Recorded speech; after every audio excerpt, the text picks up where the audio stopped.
उसके बाद है कि करंटली जो है ना 3 टेस्ट हम यूज़ करते हैं फोलेट की डेफिशिएंसी को डिटेक्ट करने के लिए। एक होता है urinary excretion of the FIGLU, दूसरा सीरम और तीसरा रेड सेल फोलेट एसे। सबसे पहले है यूरिनरी एक्सक्रीशन ऑफ फिगलू। देखो फॉलिक एसिड जो होता है ना ये बहुत ज़रूरी होता है for the conversion of formiminoglutamic acid into the glutamic acid. इसको इसमें कन्वर्ट करने के लिए फॉलिक एसिड की ज़रूरत होती है in the catabolism of histidine. Thus oral administration histidine की उसके जब हम करेंगे तो यूरिनरी एक्सक्रीशन इस फिगलू की जो है वो बढ़ जाएगी अगर फोलेट की डेफिशिएंसी प्रेजेंट होगी, क्योंकि फोलेट ही नहीं होगा तो वो ग्लूटामिक एसिड में ये फिगलू कन्वर्ट ही नहीं होगा तो फिगलू बढ़ जाएगा, तो हमें इसकी ज़्यादा मिलेगी एक्सक्रीशन, यूरिनरी एक्सक्रीशन। दूसरा हमने कहा सीरम फोलेट ऐसे होता है। फोलेट जो है ना सीरम में वो एस्टिमेट होता है 2 तरीक़ों से, एक माइक्रोबायल ऐसे होता है, दूसरा रेडियो ऐसे। माइक्रोबायल ऐसे में ऐसा होता है कि ये टेस्ट बेस्ड है on the principle that the serum folic acid activity is mainly due to the presence of folic acid coenzyme 5-methyl tetrahydrofolate, और ये जो कंपाउंड होता है ना ये रिक्वायर्ड होता है for the growth of the micro organism lactobacillus casei. इसकी ग्रोथ के लिए ये हमें चाहिए होता है कोएंजाइम, ठीक है, फॉलिक एसिड का कोएंजाइम। तो इस लैक्टोबैसिलस केसी की जो ग्रोथ है वो इनहिबिट हो जाती है by the addition of antibiotics. दूसरा है radio assay. Principle and method radio assay का है कि जो radio isotope dilution RID test ये सिमिलर है to that for the serum B12 assay जैसे हमने किया था। तो टेस्ट जो है वो एम्प्लॉय करता है लेबल्ड टेरोल ग्लूटामिक एसिड या फिर मिथाइल टेट्राहाइड्रोफोलेट। कमर्शियल किट्स जो अवेलेबल है जो कि परमिट करती हैं सिमल्टेनियस ऐसे, यानी दोनों का हम B12 भी चेक कर लेते हैं और फोलेट भी। तो इस तरह की कमर्शियल किट्स अवेलेबल है। तीसरा जो टेस्ट हमने कहा वो है रेड सेल फोलेट एसे। जो हमारे रेड सेल हैं उनमें 20 to 50 टाइम्स ज़्यादा फोलेट होता है एज़ कम्पेयर टू सीरम। तो सर रेड सेल का जो फोलेट ऐसे है ना वो बहुत ही रिलायबल इंडिकेटर होता है टिश्यू स्टोर्स ऑफ फोलेट के बारे में देन द सीरम फोलेट ऐसे बनस्पत ये रेड सेल वाला ज़्यादा ईजी अच्छा है मतलब इंडिकेटर। तो microbiological radio assay and protein binding assay methods can be used for the estimation of red cell folate. Red cell folate values जो है कम हो जाती हैं उन पेशेंट्स में जिनमें मेगालोप्लास्टिक एनीमिया हो as well as in patient with pernicious anaemia. That's it. अब लास्टली ये ट्रीटमेंट रह गया है। तो मोस्ट जो केसेस होते हैं ना मेगालोप्लास्टिक एनीमिया के उनको थेरेपी चाहिए होती है विद एप्रोप्रिएट वाइटामिन। उसमें आ जाता है हाइड्रोक्सीकोबालामिन एज इंट्रामस्कुलर हम इंजेक्शन लगाते हैं IM याद रखिएगा 1000 माइक्रोग्राम 3 हफ्तों के लिए, और हम ओरल फोलिक एसिड जो है ना 5 मिलीग्राम वाली टैबलेट वो रोज़ाना देते हैं 4 महीनों तक, ठीक है, 3 हफ्तों तक ये इंजेक्शन और ये 4 महीनों तक ये टैबलेट ओरल। तो सीवियरली जो एनीमिक पेशेंट होते हैं जिनमें डेफिनेट डेफिशिएंसी या तो वाइटामिन की जो है वो इस्टेब्लिश नहीं की गई विद सर्टेनिटी, तो उनको हम ट्रीट करेंगे दोनों वाइटामिन के साथ कंकरेंटली, ठीक है, साथ देंगे। ब्लड ट्रांसफ्यूजन जो है वो हमने अवॉइड करनी है since it may cause circulatory overload, तो वो हमने नहीं करनी है, सर्कुलेटरी ओवरलोड हो सकता है। पैक्ड सेल्स जो है ना वो लेकिन हम इन्फ्यूज़ कर सकते हैं स्लोली। देन ये ट्रीटमेंट मेगालोब्लास्टिक एनीमिया का क्वाइट ग्रेटिफाइंग है। मैरो जो है वो begin to revert back to the normal morphology within few hours of initiating the treatment and become normoblastic within 48 hours of start of treatment. बिल्कुल 48 hours के अंदर जो है ना वो उसमें नॉर्मोब्लास्टिक सेल्स मिलेंगे हमें मैरो में। रेटिकुलोसाइटोसिस जो है वो 4 to 5 डेज़ के बाद अपीयर होगी थेरेपी की स्टार्ट करने के बाद, और 7वें दिन पे जो है वो पीक पे होगी रेटिकुलोसाइटोसिस, क्योंकि वो इंडिकेटर होता है ना मैरो की एरिथ्रोपोइटिक एक्टिविटी का। तो रेटिकुलोसाइटोसिस हमें मिलेगी। हीमोग्लोबिन जो है वो 2 to 3 ग्राम पर डेसीलीटर बढ़ना चाहिए ईच फोर्टनाइट यानी कि 2 हफ्तों के वक्त में, यानी 2 हफ्तों के अंदर जो है ना वो 2 to 3 ग्राम पर डेसीलीटर बढ़ना चाहिए हीमोग्लोबिन। पेरिफेरल न्यूरोपैथी जो है वो कुछ इंप्रूवमेंट दिखाएगी, लेकिन subacute combined degeneration spinal cord की हमें पता है कि वो इरिवर्सिबल होती है, लेकिन पेरिफेरल न्यूरोपैथी में थोड़ा बहुत हमें मिलेगी इंप्रूवमेंट। That's it. ये मेगालोब्लास्टिक एनीमिया कंप्लीट हुआ। लास्ट हमारा ये टेबल रहता है तो इसको हम देख लेते हैं। इसमें हमें लैब डायग्नोसिस है हाइपोक्रोमिक एनीमियाज़ की। तो हमने MCV, MCH और MCHC के बारे में पढ़ा। तो आयरन डेफिशिएंसी एनीमिया में, क्रोनिक डिसऑर्डर्स में, थैलेसीमिया और सिड्रोब्लास्टिक में देखेंगे। तो ये जो वैल्यूज़ है ना ये सारी रिड्यूस हो जाती हैं आयरन डेफिशिएंसी में। ज़ाहिर सी बात है, तो मेन सेल वॉल्यूम भी कम होगा अगर आयरन कम होगा, हीम नहीं बनेगा, हीमोग्लोबिन नहीं बनेगा। Haemoglobin MC mean corpuscular haemoglobin कम होगा और हीमोग्लोबिन कंसनट्रेशन भी। लेकिन क्रोनिक डिसऑर्डर्स में ये या तो लो होंगी या नॉर्मल होंगी, नॉर्मल टू रिड्यूस्ड होंगी, क्योंकि उसमें आयरन तो अवेलेबल है लेकिन एरिथ्रोपोइसिस वगैरह जो है ना वो सप्रेस हो रही है साइटोकाइंस वगैरह की वजह से। थैलेसीमिया में जो है हमें ये वैल्यूज़ जो है वेरी लो मिलेंगी। और सिड्रोब्लास्टिक में भी हमने पढ़ा कि सब वेरी लो होती हैं एक्सेप्ट मीन कॉर्पस्कुलर वॉल्यूम, जो कि बड़ा होता है एक्वायर्ड टाइप में, ठीक है। और सीरम आयरन की बात करें तो सीरम आयरन डिफिशिएंसी में ज़ाहिर सी बात है रिड्यूस्ड होगा, सीरम में नहीं होगा आयरन।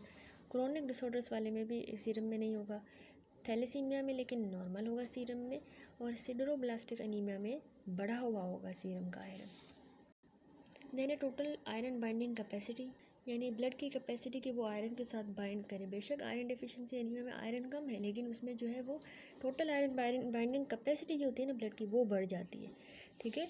इसके अलावा क्रोनिक डिसऑर्डर्स में ये आयरन बाइंडिंग कैपेसिटी लो हो जाती है या normal, low to normal. Thalassaemia में भी नॉर्मल होती है बिल्कुल, सिट्रोब्लास्टिक में नॉर्मल होती है आयरन बाइंडिंग कैपेसिटी।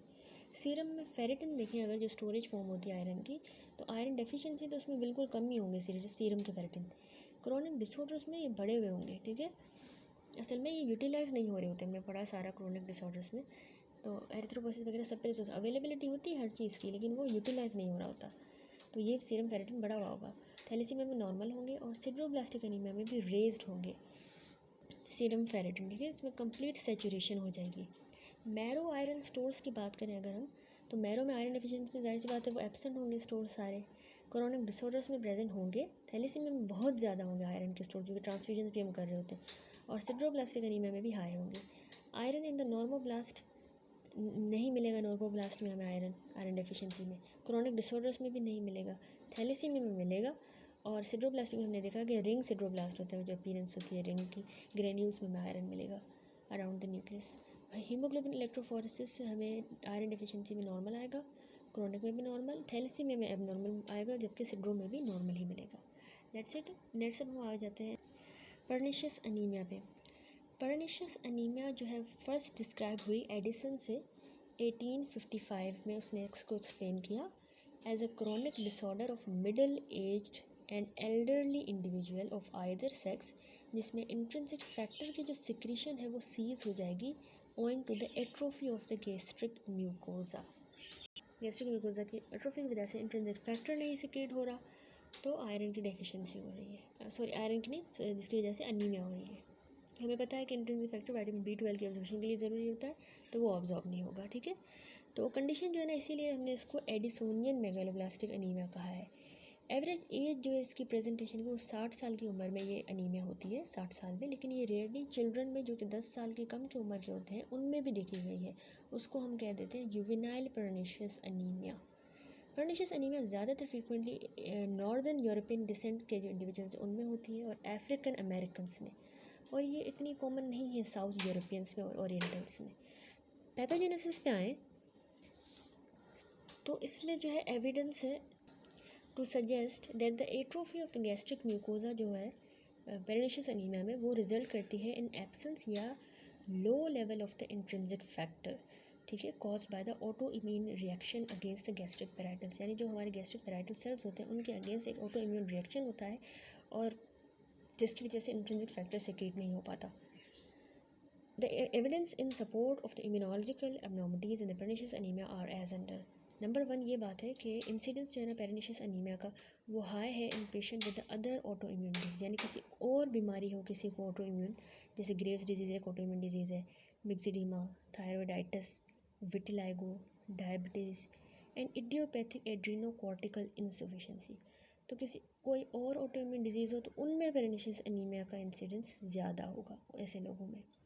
नंबर 2, वो लोग जिनको पर्निशियस अनीमिया है उनमें एबनॉर्मल सर्कुलेटिंग ऑटो एंटीबॉडीज़ होती हैं, एबनॉर्मल, ठीक है, such as anti parietal cell antibody जो कि 90% केसेस में हमें मिली है, और एंटी इंट्रिंसिक फैक्टर एंटीबॉडीज़ जो कि 50% ऑफ द केसेस में मिली है, ठीक है। तो हमें सर्कुलेटिंग ऑटो एंटीबॉडीज़ मिलेंगी।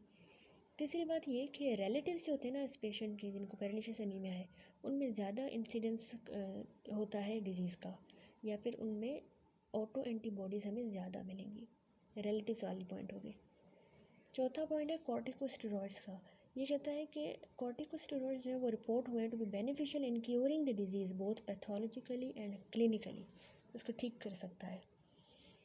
नंबर 5, प्रोनिशियस एनीमिया जो है वो कॉमन है उन पेशेंट्स में जिनमें ए गामा ग्लोबिनीमिया हो, लो या एब्सेंट मैच्योर बी सेल्स होते हैं जिनमें नहीं होते तो ऑटो एंटीबॉडीज़ नहीं बनती, एंटीबॉडीज़ नहीं बनेंगी। तो ए गामा ग्लोबिनीमिया वाले पेशेंट्स में जो है वो ज़्यादा कॉमन है प्रेग्नेंसी अनीमिया। ये सपोर्ट करता है कि सेल्युलर इम्यून सिस्टम का जो है ना वो रोल होता है in the destruction of the parietal cell. अब हम आ जाते हैं मॉर्फोलॉजिक फीचर्स पे। मोस्ट कैरेक्टरिस्टिक पैथोलॉजिक फाइंडिंग जो हमें मिलेगी ना प्रेग्नेंसी अनीमिया में वो है गैस्ट्रिक एट्रोफी। गैस्ट्रिक एट्रोफी जो कि अफेक्ट करेगी acid and pepsin secreting portion जो होता है हमारे स्टमक का उसको, जबकि किसको स्पेयर करेगी, एंट्रम को अफेक्ट नहीं करेगी। जैसे ये स्टमक होता है ना, तो इसका जो एंट्रम है ना, ये वाला एरिया ये एंट्रम होता है, तो इसको ये अफेक्ट नहीं करेगी। गैस्ट्रिक एपिथेलियम जो है उसमें हमें सेलुलर ए टाइपिया मिलेगा, यानी normal cell shape and size से डेविएट हो जाएगा, ए टाइपिया होगा। अबाउट 2 to 3% जो केसेस हैं प्रेग्नेंसी अनीमिया के, उसमें पेशेंट्स को 2 से 3 में कार्सिनोमा ऑफ द स्टमक हो जाता है। बाकी पैथोलॉजिक चेंजेस जो है वो सेकेंडरी है to the vitamin B12 deficiency, और उसमें मेगैलोब्लास्टोइड एल्ट्रेशन आ जाएंगे गैस्ट्रिक एंड इंटेस्टाइनल एपिथेलियम में।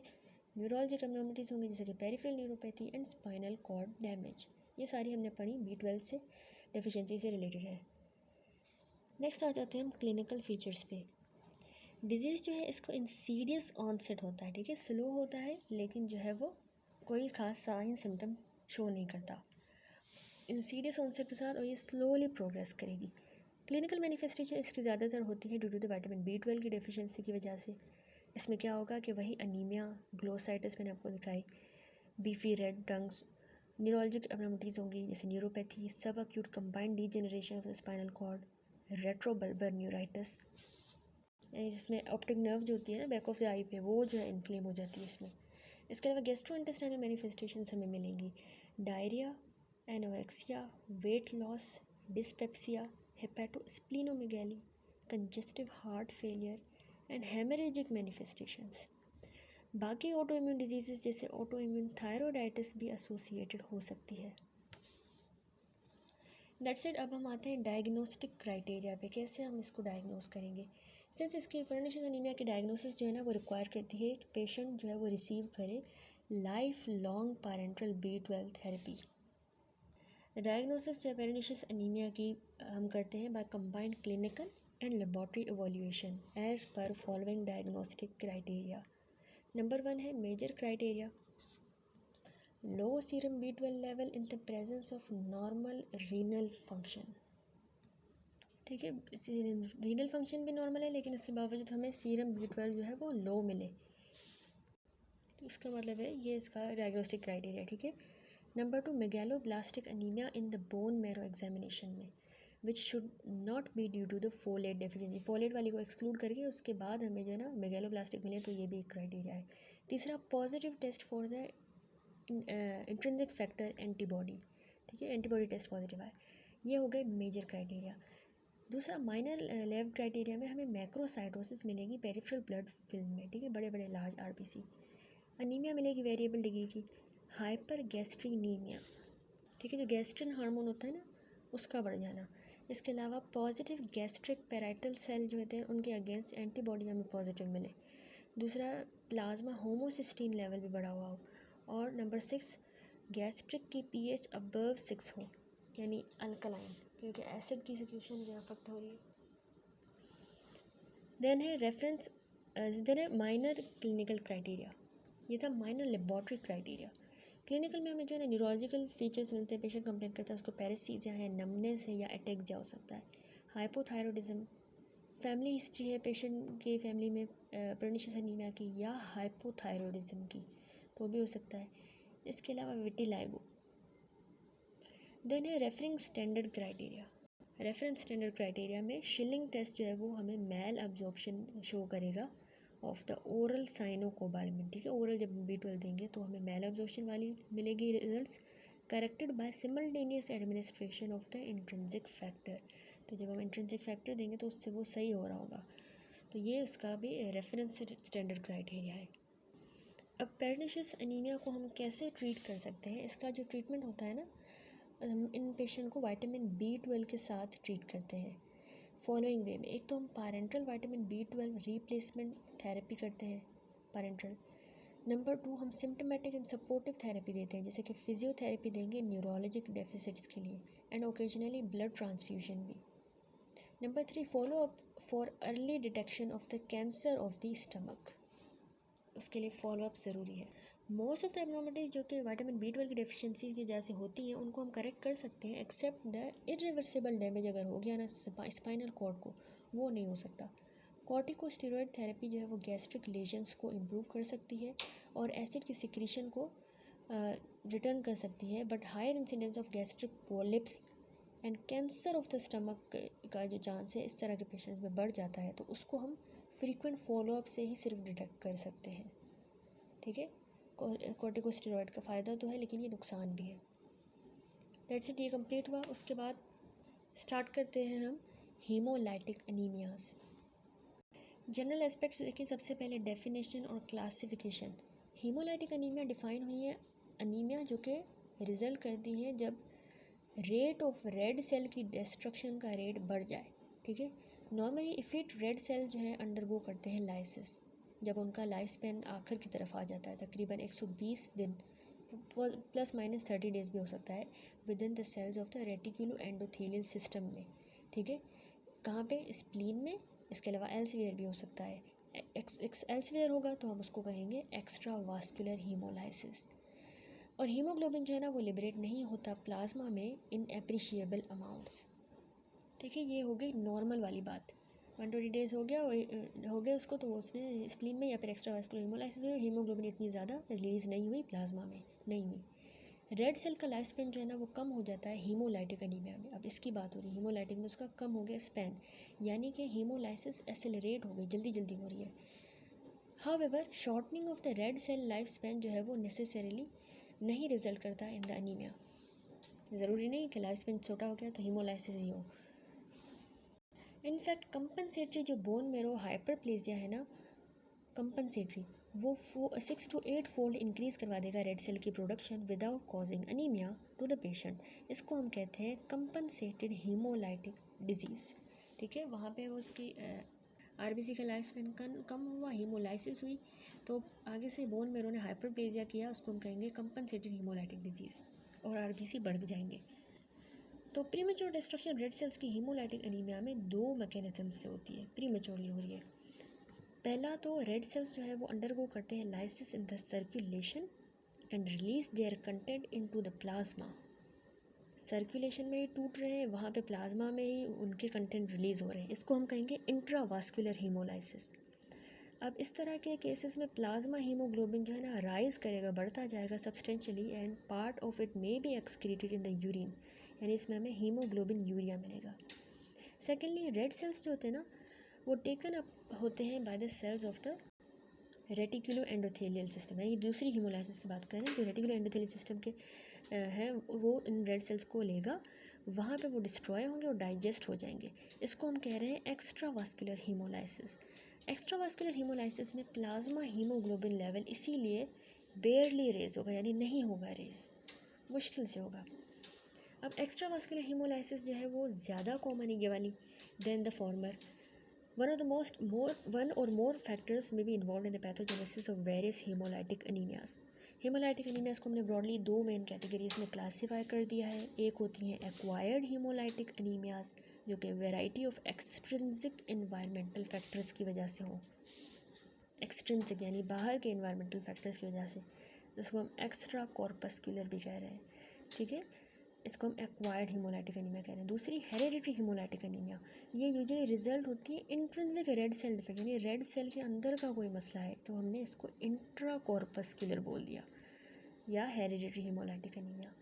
तो सिंप्लीफाइड जो क्लासिफिकेशन है जो बेस्ड है इनके मैकेनिज्म पे, वो टेबल 12.9 में गिवन है।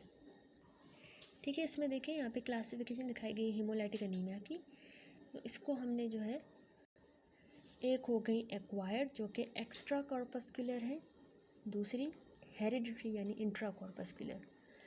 अब एक्वायर्ड में डिफरेंट कॉजेज़ हैं।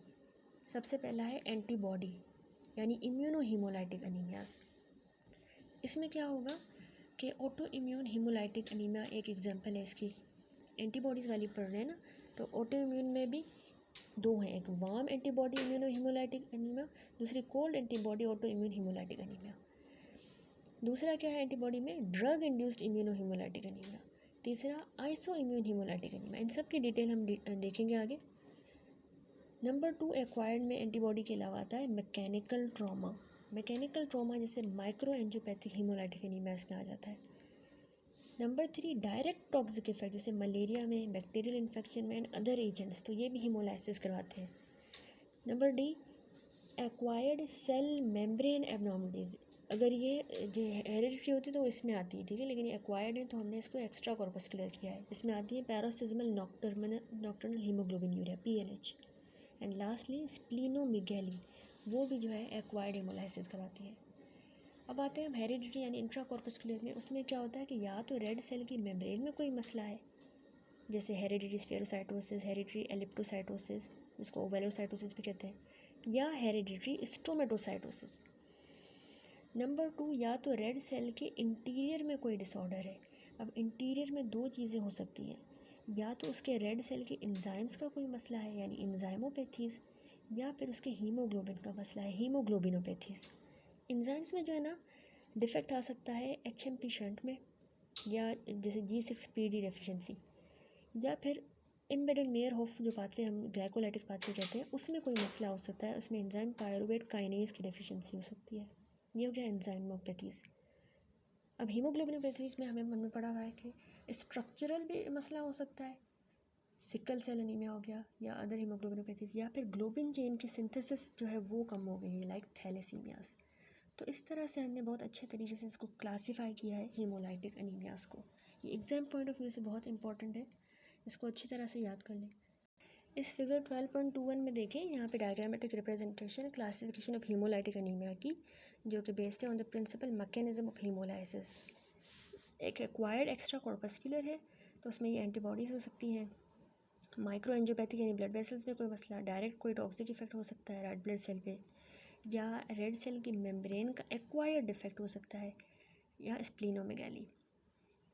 हेरिडिटी यानी इंट्रा कॉर्पस्कुलर हो रही है कि कोई इंजाइमोपैथीज़ है, इंजाइम डिफेक्ट है, या हीमोग्लोबिन का कोई डिफेक्ट है, ठीक है, इंटीरियर में कोई मसला है रेड सेल की। नंबर 2 एबनॉर्मलिटी रेड सेल की मेम्ब्रेन में भी हो सकती है। अब इन सब की डिटेल हम देखेंगे आगे। नेक्स्ट हम हीमोलाइसिस के कुछ फीचर्स देखें तो number of clinical and laboratory features share होते हैं by various type of haemolytic anaemia. ये ब्रीफली डिस्क्राइब है। एक होते हैं जनरल क्लिनिकल फीचर्स। कुछ जो जनरल क्लिनिकल फीचर हैं वो कॉमन है most congenital and acquired haemolytic anaemia, दोनों में एक ही है। एक तो पेलार्नेस मिलेगी हमें म्यूकस मेम्ब्रेन्स की। दूसरा पॉजिटिव फैमिली हिस्ट्री होगी with life long anaemia in patients with congenital haemolytic anaemia. Congenital वालों की फैमिली में भी होगा अनीमिया, ठीक है। तीसरा हमें माइल्ड फ्लक्चुएटिंग जॉन्डिस मिलेगी ड्यू टू अनकॉन्जुगेटेड हाइपर बिलिरुबिनीमिया, ठीक है, अनकॉन्जुगेटेड है तो उसके बढ़ जाने की वजह से हमें थोड़ी सी जॉन्डिस मिलेगी। नंबर 4 यूरिन जो है वो डार्क हो जाएगा on standing due to the excess of the urobilinogen in the urine, क्योंकि हीम टूट रहा है और जो उसका सारा प्रोसेस जो है उसमें हमने पढ़ा कि स्टर्कोबिलिन और यूरोबिलिनोजिन बनता है, तो यूरोबिलिनोजिन जो है यूरिन में जाके उसको डार्क कलर दे रहा है। नंबर 5 स्प्लीनोमेगैली जो है वो मोस्ट क्रोनिक हीमोलाइटिक अनीमियाज में फाउंड होती है। दोनों कंजेनाइटल में भी एक्वायर्ड में भी हमें स्प्लीन इनलार्ज मिलेगी, मोस्ट इंपॉर्टेंट पॉइंट है। इसके अलावा पिगमेंट गॉलस्टोन बनेंगे कुछ केसेस में, ठीक हो गया। Laboratory evaluation of the haemolysis pathway जिससे हीमोग्लोबिन जो डिराइव होता है from feed red cells is metabolised is already discussed in page 290. The investigation of a patient suspected to have hemolytic anemia should provide answer to 3 vital questions. 3 question के इनको answer देना होगा कि is there evidence of haemolysis, यानी कोई ज़ाहिरी तौर पर कोई हीमोलाइसिस का सबूत है या उनका RBC जो है वो ब्रेक डाउन हो रहे हैं। नंबर 2 किस तरह की हीमोलाइटिक मैकेनिज़्म है, यानी उस हीमोलाइटिक का मैकेनिज़्म क्या है। और तीसरा प्रिसाइज डायग्नोसिस क्या है। लेबोरेटरी फाइंडिंग्स जो है ना वो कन्वीनियंटली डिवाइड हुई हैं 4 ग्रुप्स में। एक तो है test of increased red cell breakdown, या रेड सेल टूट ज़्यादा रहे हैं उसके टेस्ट हम करेंगे। उसमें हम क्या करेंगे, एक सीरम बिलिरुबिन हम देखेंगे कि अगर सीरम में अनकॉन्जुगेटेड यानी इनडायरेक्ट बिलिरुबिन बढ़ा हुआ है, ठीक है, जाहिर सी बात है हीमोलाइसिस हुई, बहुत ज़्यादा जो है वो हीम जो है वो टूट रहा है यानी बन रहा है हीम, और वो लिवर में इतना नहीं हो पा रहा कॉन्जुगेट, लिवर में जाके होता है ना कॉन्जुगेट, तो इतना ज़्यादा है कि तो इसकी वजह से अनकॉन्जुगेट के जो लेवल है वो बढ़ जाएंगे, ठीक है, वो जल्दी जल्दी से नहीं कर पा रहा लिवर उसको कॉन्जुगेट, तो सीरम बिलिरुबिन बढ़ा हुआ मिलेगा। इसके अलावा हमें यूरोबिलिनोजन हम देखेंगे तो वो भी हमें बढ़ा हुआ मिलेगा, लेकिन there is no bilirubinuria. जब ज़्यादा हो रही होती है कॉन्जुगेशन वगैरह तो उसमें फिर यूरोबिलिनोजन बनता है, तो वो भी हमें बढ़ा हुआ मिलेगा, लेकिन बिलिरुबिन डायरेक्टली यूरिन में नहीं मिलेगा, कन्वर्जन होकर फिर मिला है, ठीक है। फीसेस में हमने पढ़ा है कि स्टर्कोबिलिनोजन मिलेगा तो वो भी ज़्यादा होगा, क्योंकि हीमोलाइसिस ज़्यादा हो रही है, जल्दी जल्दी हो रहा है सब कुछ, तो ज़्यादा बढ़े हुए होंगे ये मार्कर्स। देन है सीरम हेप्टोग्लोबिन। अब ये एक अल्फ़ा ग्लोबुलिन बाइंडिंग प्रोटीन है, ये हमें रिड्यूस या एब्सेंट मिलेगी। अब ये क्या होता है कि हमारी हीमोग्लोबिन जो है ना उसके साथ ये बाइंड करता है हेप्टोग्लोबिन, तो हेप्टोग्लोबिन हीमोग्लोबिन कॉम्प्लेक्स बनता है और फिर लिवर जो है वो उसको मतलब क्लियर करता है ब्लड में से, हेप्टोग्लोबिन बनती भी लिवर में है और उसका जो भी कॉम्प्लेक्स बन जाएगा हीमोग्लोबिन के साथ उसको भी लिवर ही क्लियर करेगा। तो अगर जब हीमोलाइसिस हो रही है बहुत ज़्यादा, तो उसके बहुत ज़्यादा मतलब हीमोग्लोबिन रिलीज़ हो रहा है, तो बहुत ज़्यादा मतलब हेप्टोग्लोबिन भी बनेगा और उसका साथ कॉम्प्लेक्स बनाएगा और लिवर उसको जल्दी जल्दी से क्लियर करेगा। अब इतनी अगर बहुत ज़्यादा हो जाएगी हीमोलाइसिस, तो उसमें जो है सारे का सारा हेप्टोग्लोबिन ब्लड में यानी सीरम का हेप्टोग्लोबिन यूटिलाइज हो जाएगा, क्योंकि उसने हीमोग्लोबिन के साथ कॉम्प्लेक्स बना के जाना है, तो इतना इसका रेट ज़्यादा हो जाएगा एज़ कम्पेयर टू लिवर जितना हेप्टोग्लोबिन बना रहा है, तो जिसकी वजह से जो है हमें सीरम के हेप्टोग्लोबिन लेवल कम मिलेंगे या एब्सेंट मिलेंगे, ठीक हो गया। देन है प्लाज्मा लैक्टिक डिहाइड्रोजनेज, ये हमें बढ़ा हुआ मिलेगा हीमोलाइटिक एनीमिया में। ये लैक्टेड डिहाइड्रोजनेज जो होता है ना, ये रेड ब्लड सेल्स में मौजूद होता है, तो रेड ब्लड सेल की लाइसिस हो रही है तो उसकी वजह से ये पूरा रिलीज़ हो रहा है और प्लाज्मा में इसके लेवल बढ़ जाएंगे। नंबर 6 हमें एविडेंस ऑफ इंट्रावास्कुलर हीमोलाइसिस मिलेगा in the form of haemoglobinaemia, blood में हीमोग्लोबिन ज़्यादा मिलेगा, हीमोग्लोबिन यूरिया यूरिन में, और मेथिमोग्लोबिनीमिया मिलेगी, एंड हीमोसिड्रिन यूरिया। मेथिमोग्लोबिनीमिया में क्या